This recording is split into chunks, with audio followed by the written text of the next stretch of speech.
The blood drained from Jake Miller's face as he approached the metal barrel. Even before he reached it, the acrid smell of death filled his nostrils.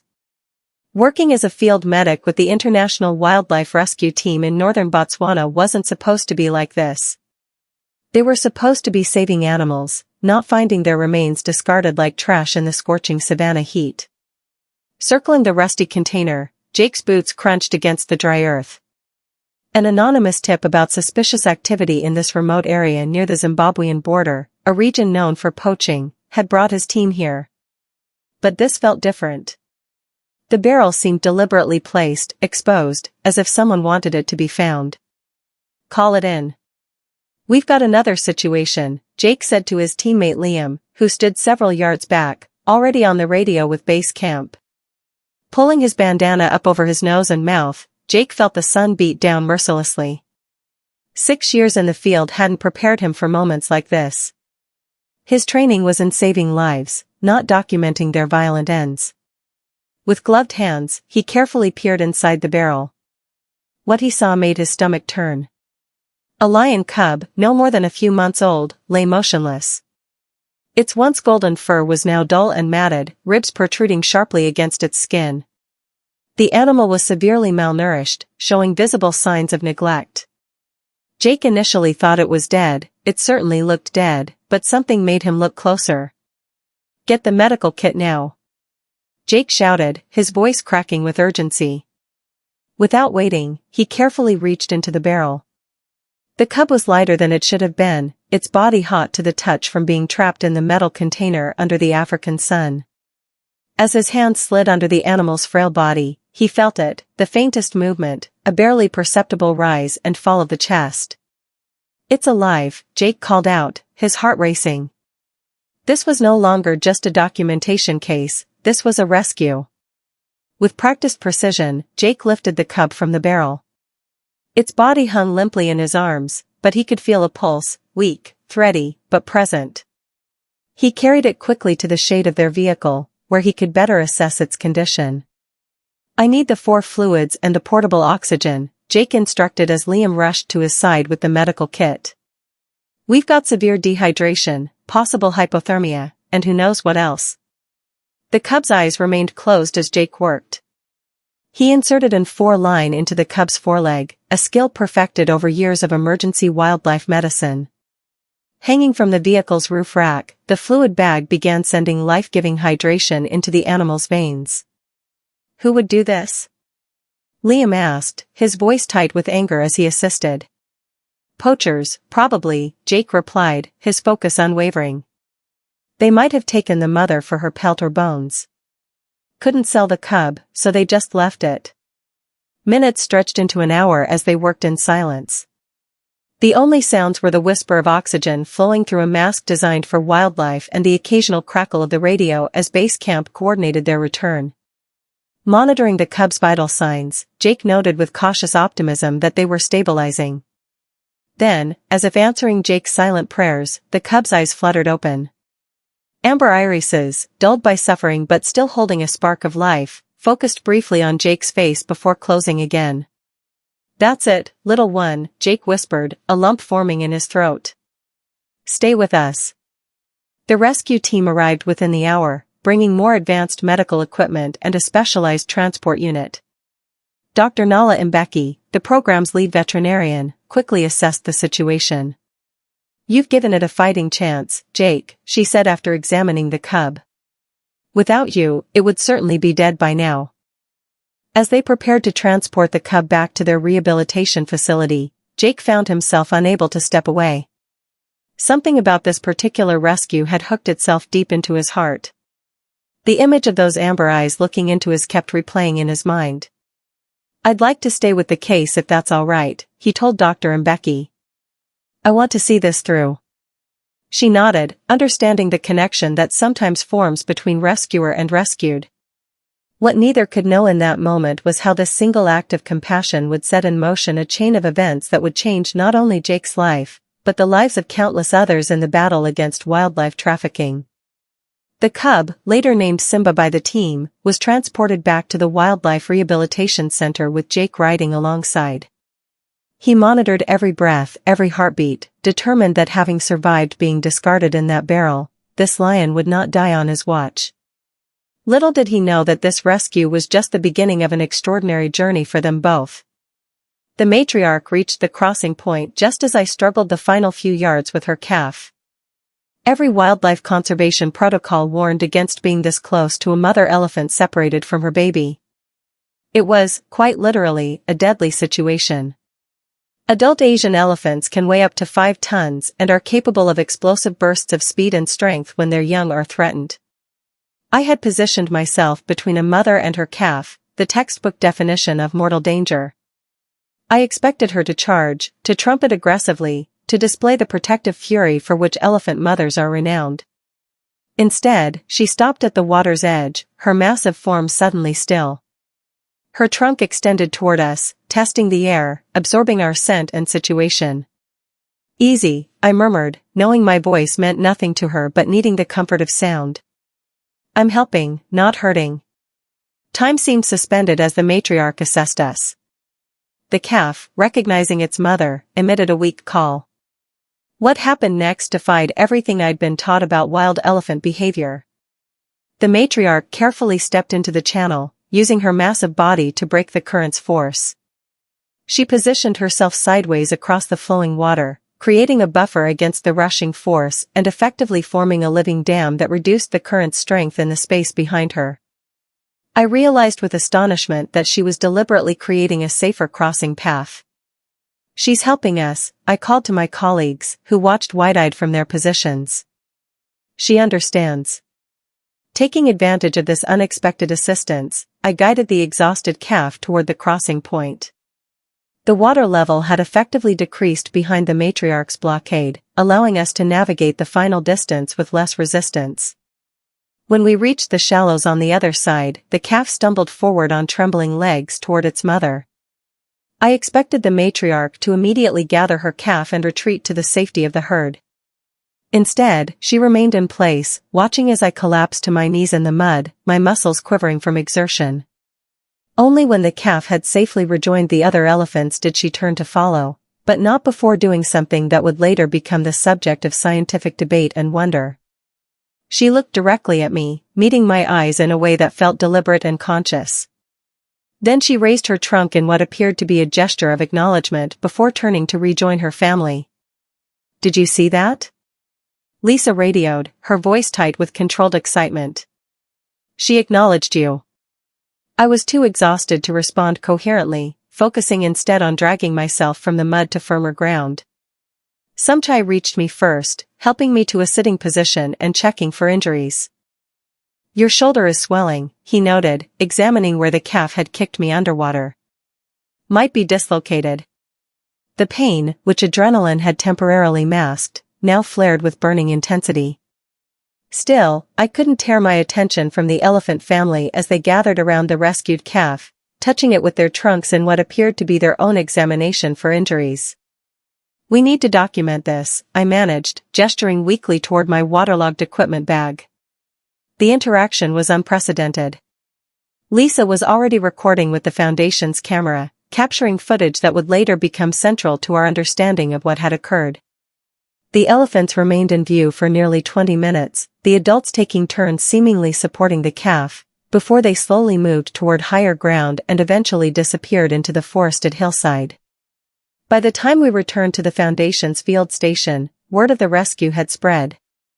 Dr. Emily Chen, our research director, was waiting with medical support for both the inevitable human injuries and potential elephant intervention. "You took an insane risk," she reprimanded as a medic confirmed suspicion about my shoulder. But the footage Lisa captured might change how we understand elephant cognition and interspecies cooperation. The following days blurred between debriefings, medical treatment, and the beginning of what would become years of research analysis. My dislocated shoulder required surgery, adding weeks to my recovery time. Yet, even as I dealt with the physical aftermath, my mind remained fixed on that extraordinary moment of connection with the matriarch. Dr. Chen assembled a research team to analyze the footage and compare the event with other documented elephant behaviors. Their preliminary assessment was cautiously worded, but groundbreaking in its implications. What we observed appears to be an example of cross-species recognition of intention, she explained during one team meeting. The matriarch seemingly understood that Rajiv was helping, not threatening her calf. More remarkably, she then implemented problem-solving behavior to assist in the rescue effort by creating a safe crossing. The footage, limited by distance and conditions but still remarkably clear, generated intense interest when shared with the wider conservation community. Elephant experts from around the world weighed in with interpretations ranging from skeptical to revolutionary. Dr. Manjiri from Kenya's Samburu Trust suggested this might represent an example of elephants' known capacity for gratitude and reciprocity, citing cases where elephants had returned to human facilities seeking medical help years after receiving treatment. Others, like Dr. Pata Nord from Montreal University, cautioned against anthropomorphizing, suggesting the matriarch's behavior might have simply been optimal defensive positioning that coincidentally aided our crossing. For my part, I knew what I had experienced, a moment of connection and mutual understanding that transcended species boundaries. The look in the matriarch's eyes contained a recognition that felt impossible to dismiss as coincidence or projection. 2 weeks after the rescue, still recovering from surgery and restricted to desk duty, I received news that brought this conviction into sharper focus. Our field team reported that the same elephant family had been observed multiple times near our northernmost research station, an area they had not previously frequented. More intriguingly, they appeared to be deliberately approaching the station during daylight hours when human presence was most visible. It's as if they're seeking contact, reported one of our senior field researchers. They're staying just at the tree line, watching the station for hours at a time. Dr. Chen authorized a careful observation protocol, establishing blinds at a safe distance to document this unusual behavior. I wasn't cleared for fieldwork, but she kept me updated with daily reports and footage. On the 5th day of observation, something extraordinary happened. The elephant family emerged from the forest with a new addition, a bull elephant with distinctive tusks, one notably shorter than the other. Bull elephants typically travel alone or in small bachelor groups, only joining family units temporarily during mating seasons. To see one integrated with a family group, particularly one with a young calf, was unusual. More remarkable was the field team's identification of this particular bull. Cross-referencing with our elephant database revealed him to be what we called Patient 17, a bull we had treated 3 years earlier for a severe snare wound. I had been part of that intervention team, helping to tranquilize and treat him before release. It can't be coincidence, I insisted when reviewing the footage with Dr. Chen. First, the matriarch assists during the calf rescue. Now, the family returns with a bull we previously treated. They're making connections between humans and help. Dr. Chen, ever the careful scientist, maintained professional skepticism. It's compelling, but not conclusive. We need more data before making such extraordinary claims. That data began accumulating in the weeks that followed. The elephant family established a pattern of appearances near our research stations, always maintaining a respectful distance but clearly observable. The bull sometimes accompanied them, sometimes visited independently. Field researchers noted that their behavior showed none of the stress or aggression typical of wild elephants in close proximity to human settlements. By the time I was cleared to return to fieldwork a month later, the pattern had become so established that the Foundation had initiated a formal research project to document and analyze these interactions. I was assigned as the primary field coordinator, given my direct connection to the original rescue event. My first day back in the field brought another breakthrough.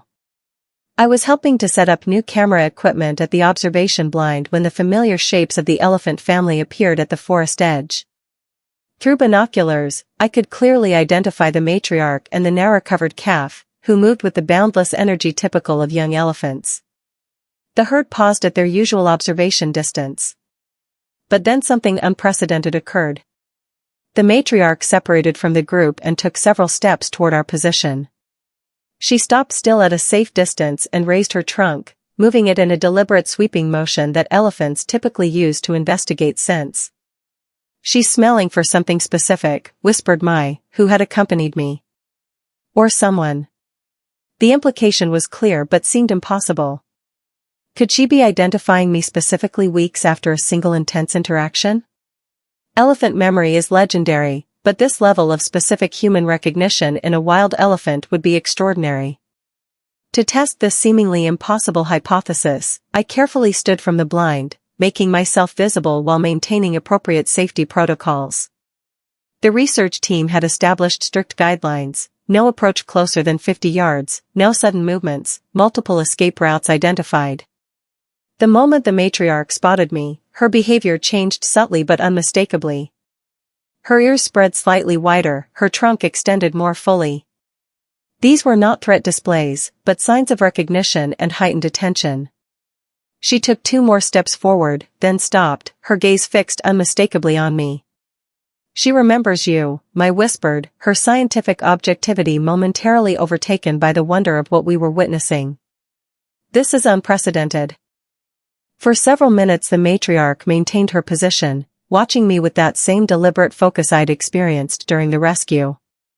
Then, with a grace that belied her enormous size, she turned and rejoined her family. The entire herd remained visible for nearly an hour before melting back into the forest. That evening, reviewing the footage with the research team, Dr. Chen finally acknowledged what I had felt intuitively since the rescue. "We may be observing something revolutionary," she admitted.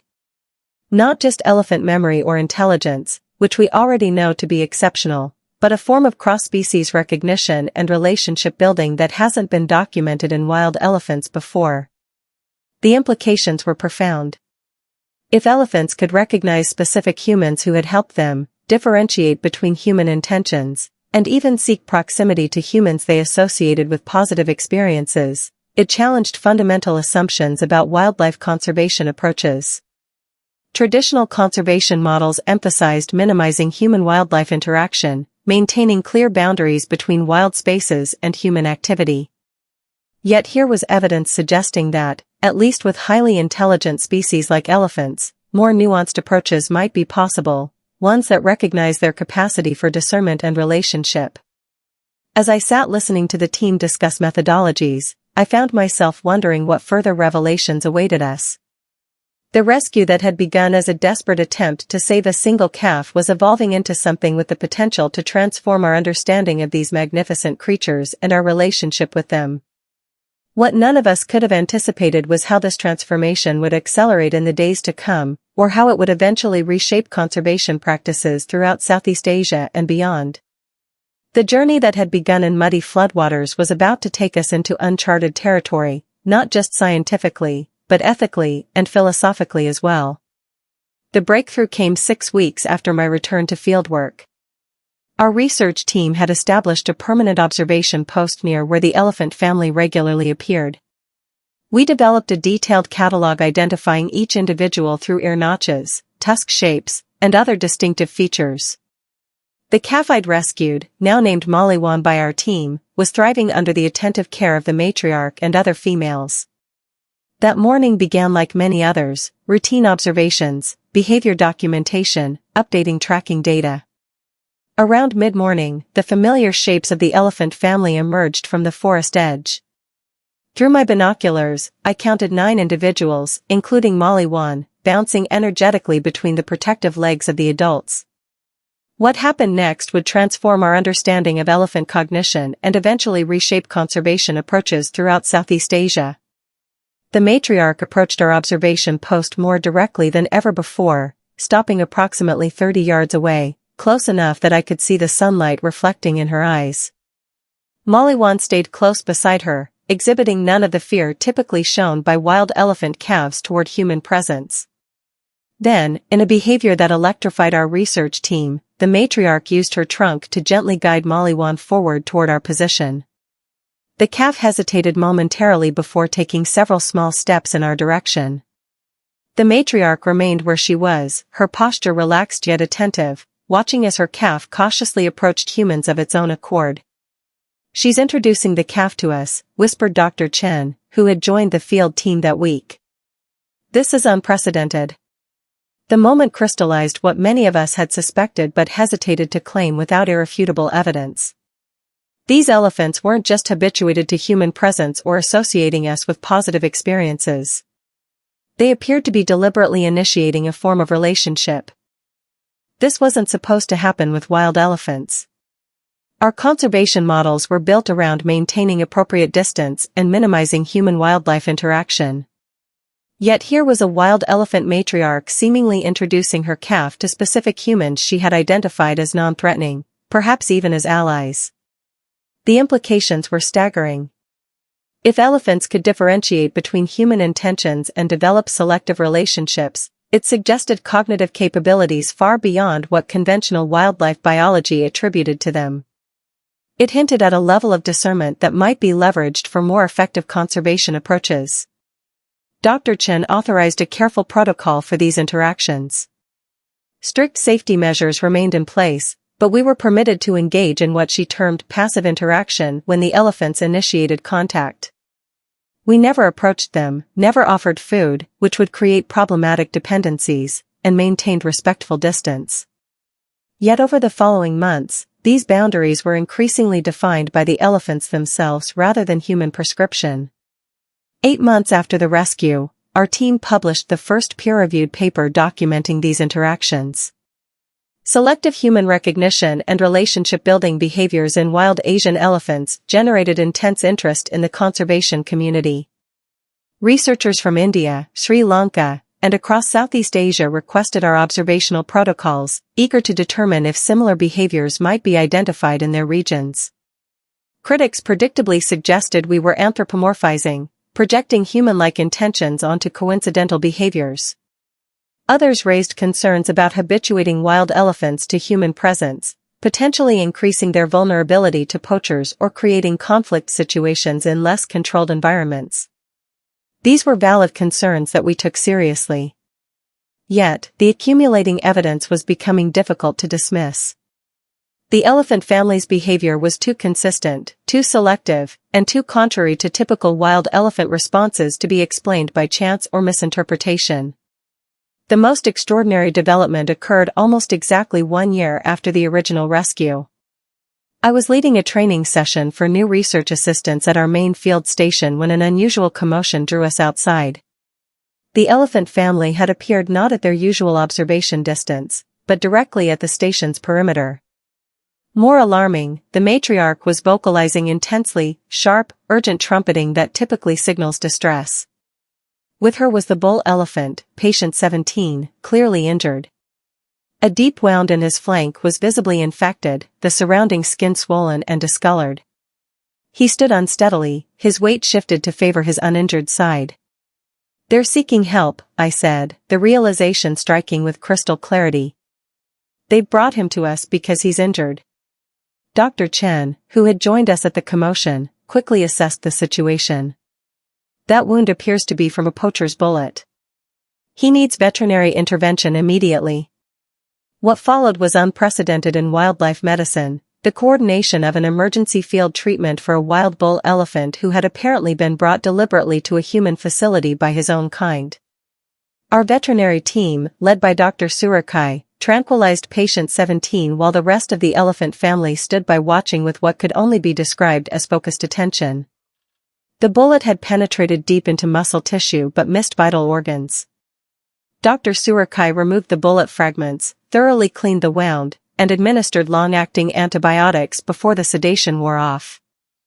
Throughout the procedure, the matriarch remained close, occasionally rumbling low vocalizations that seemed directed at the sedated bull. "She's reassuring him," suggested Mai, who had been documenting elephant vocalizations as part of her doctoral research. "Those are the same comfort sounds they use with distressed calves." When patient 17 regained consciousness, the matriarch approached him immediately, touching his face with her trunk in what appeared to be a greeting or reassurance.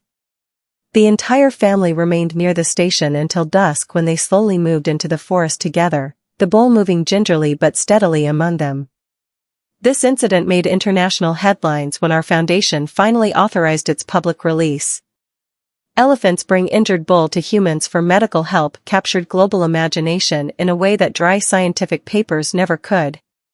Suddenly, our small research station was fielding interview requests from National Geographic, BBC Wildlife, and major news networks worldwide. Dr. Chen, ever the cautious scientist, insisted on framing our observations within appropriate academic parameters. While we cannot definitively attribute human-like intention to these behaviors, the evidence suggests complex decision-making and social communication that challenges conventional understanding of elephant cognition.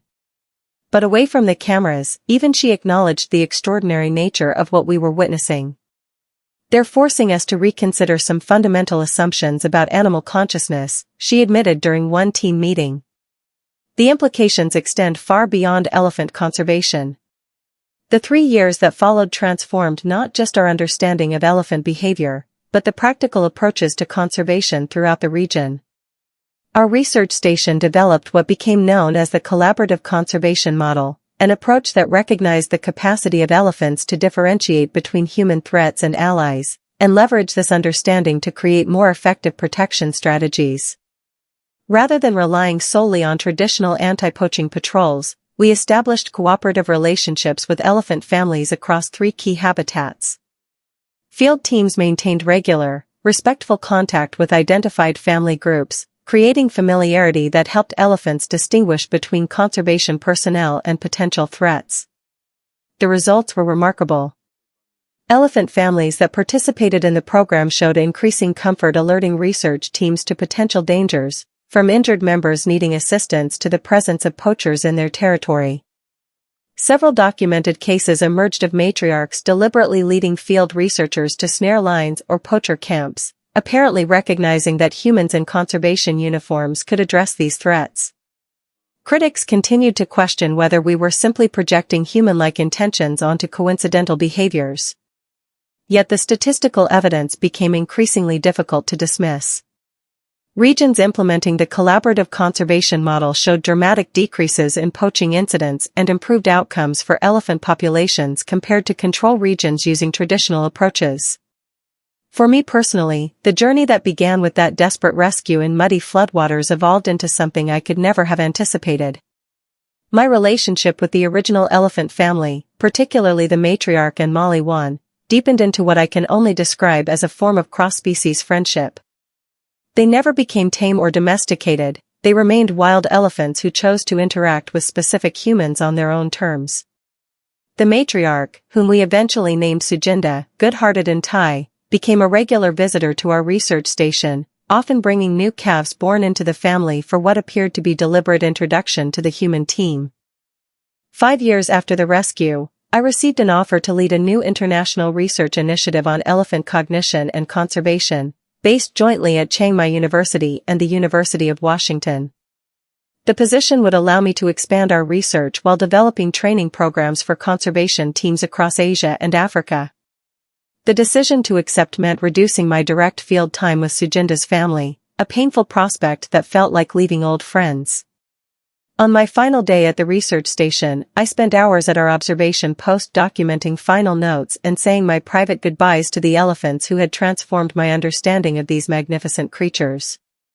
As sunset approached, bringing my last day to a close, the familiar shapes of Sujinda's family appeared at the forest edge. They approached closer than usual, stopping just yards from where I sat. Molly Wan, now a juvenile with growing confidence, came closest, her trunk extended toward me in what we had come to recognize as their form of greeting. Sujinda stood watching, her massive presence somehow both imposing and gentle simultaneously.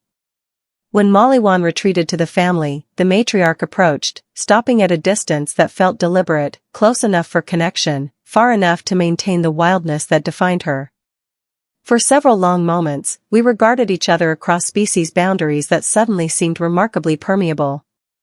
Then, in a gesture I had witnessed countless times between elephant family members but never directed toward a human, she raised her trunk in what ethologists term a ceremonial greeting, a behavior typically reserved for significant reunions between elephants with strong social bonds. The meaning seemed unmistakable: acknowledgement, recognition, perhaps even a form of farewell. My scientific training cautioned against anthropomorphizing, against projecting human emotions onto animal behaviors. Yet in that moment, I knew with bone-deep certainty that something profound had transpired between us, a connection that transcended the traditional boundaries between human and wild animal. The research initiative I now lead has documented similar behaviors in elephant populations across Southeast Asia, India, and increasingly in African regions as well. Our understanding of elephant cognition, emotional processing, and social capabilities continues to expand, challenging conventional wildlife management approaches and forcing a re-evaluation of human-elephant relationships. Critics still exist, of course. Some traditional conservation models remain skeptical of approaches that encourage any form of human-wildlife interaction. Yet, the results speak for themselves. Regions implementing collaborative conservation approaches show significantly improved outcomes for both elephant populations and local communities. Perhaps the most profound legacy of that muddy rescue is the paradigm shift it helped initiate, a movement away from conservation models that position humans as separate from or opposed to wildlife, toward approaches that recognize the potential for mutual recognition and even cooperation across species boundaries. Sujinda's family continues to thrive in their home territory, now protected as part of an expanded conservation zone. Maliwan has grown into a healthy young female who recently had her first calf. The research team regularly sends me updates and footage, maintaining the connection even across continents. Sometimes, in the midst of academic conferences or policy meetings, my mind returns to that extraordinary moment, a desperate man carrying a frightened elephant calf through floodwaters, and a matriarch who chose understanding over aggression. In that crucible of crisis and connection, something remarkable emerged, a glimpse of what might be possible when we recognize the complex consciousness of the creatures with whom we share this planet. The scientific papers, conservation protocols, and research initiatives that emerged from that single interaction have reshaped wildlife management approaches across continents. But for me, the most meaningful outcome remains deeply personal, the memory of an elephant's gaze meeting mine across the divide between our species, and the unmistakable recognition I saw reflected there.